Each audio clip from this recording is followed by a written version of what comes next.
What's going on, everybody? This is BroncoJuggalo, and I finally got around to watching 13 Fanboy.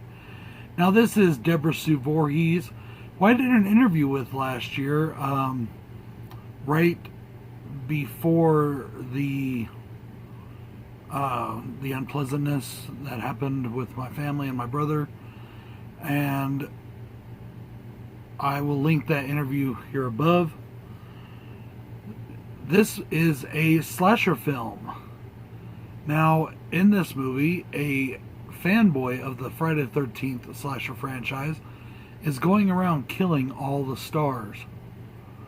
Now, there are quite a few stars in this movie from Friday the 13th, as well as a couple other horror franchises. Our main character is played by Dee Wallace, and she actually plays a fictionalized version of herself. In fact, most of the characters are playing fictionalized versions of themselves, with the exception of Corey Feldman, who plays a pervy movie producer in this film. A slew of Friday the 13th cameos will follow, but also starring Andrew Leidy, who played in the Friday the 13th fan film Never Hike Alone, which is a huge success and an awesome film. Haley Greenbauer as Cassie, our main character, aside from Dee Wallace, along with, as the aforementioned cameos, Kane Hodder, C.J. Graham, Deborah Sue Voorhees, Lark Park Lincoln, Tracy Savage, and a whole bunch more. Now, this was made on a $105,000 budget, and the director of Never Hike Alone, Vincent DiSanti, who also plays Jason in that movie, also has a role as himself, but in my opinion, he's playing a big asshole version of himself.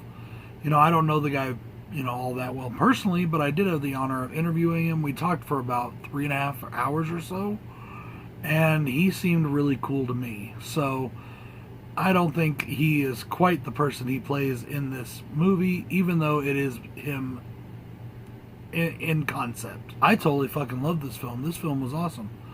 It's not a perfect film. It does have an issue here or there, but it's nothing that we can't overlook. This is a very meta film. I do mean meta. These characters are playing fictionalized versions of themselves. In this one, Dee Wallace is married to another one of the Friday the 13th alumni, and they have some kids together, and somebody's stalking them. Deborah Sue Voorhees is in the movie for a short time, and I don't want to give anything away, but, some things happen with her. I know this sounds weird, but one of my big pros for the film is I really liked the title font.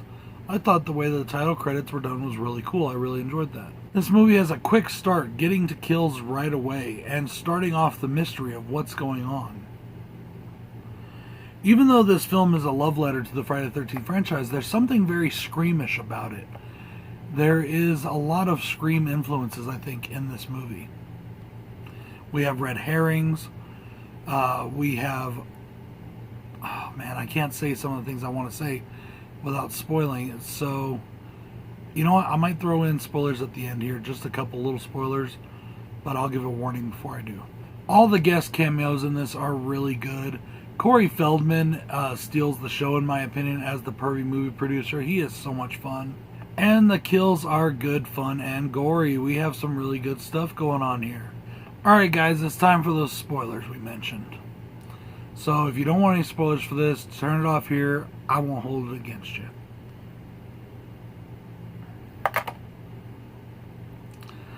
At the very beginning of this movie, Deborah Sue Voorhees' character is killed by a fanboy wearing, a mask.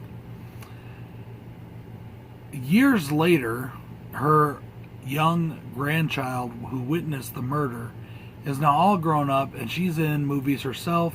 She's also a mixed martial artist, and she has a career of her own. And this movie basically follows this girl as she's trying to save her friends that have starred in the Friday the 13th franchise that she met through her grandmother and through being in movies herself and through the convention scenes. And she's trying to help them, trying to save them, and things go shitty.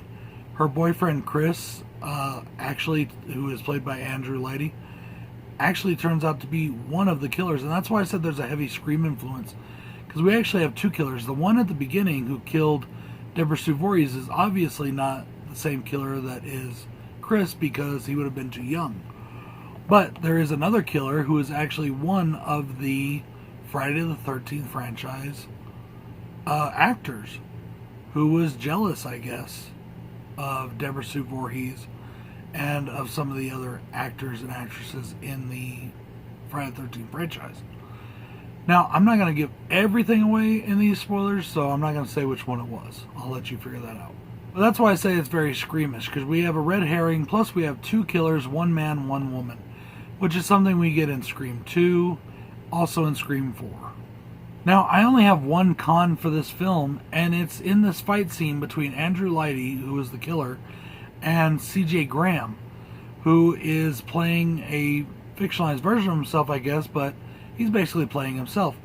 Now, this Andrew Leidy already took out Kane Hodder, and Kane was gave a very emotional goodbye, saying goodbye to his wife, his children, all that.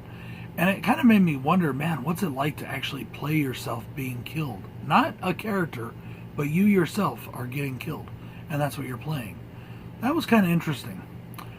But anyways, Andrew Leidy, who is a very athletic guy and very capable fighter, I'm sure, but he pulls a Superman punch on CJ Graham a la Roman Reigns style. I didn't like that. I really didn't. CJ Graham is probably the most legit badass that's ever played in a Friday the 13th film. I mean, this guy is an ex-fucking Marine. He is a trained fucking killer, let's just put it that way. Not saying that he's a bad person or anything, but he is trained to kick some ass. That's his job. And it showed when he played Jason. It showed that he could kick some ass. And I just don't think pulling that kind of move on a person like him is a really smart thing to do. And also, it was kind of an insulting thing to do, if you ask me. It's not a very effective move. You know, and even at his age now, CJ Graham in this movie shows that he can still do his business. And I thought that was awesome. Guys, I really did enjoy 13 Fanboy. I hope you check it out. Ms. Voorhees, I hope that this review is to your satisfaction. I really enjoyed your film. This is BroncoJuggalo saying, peace out, everybody.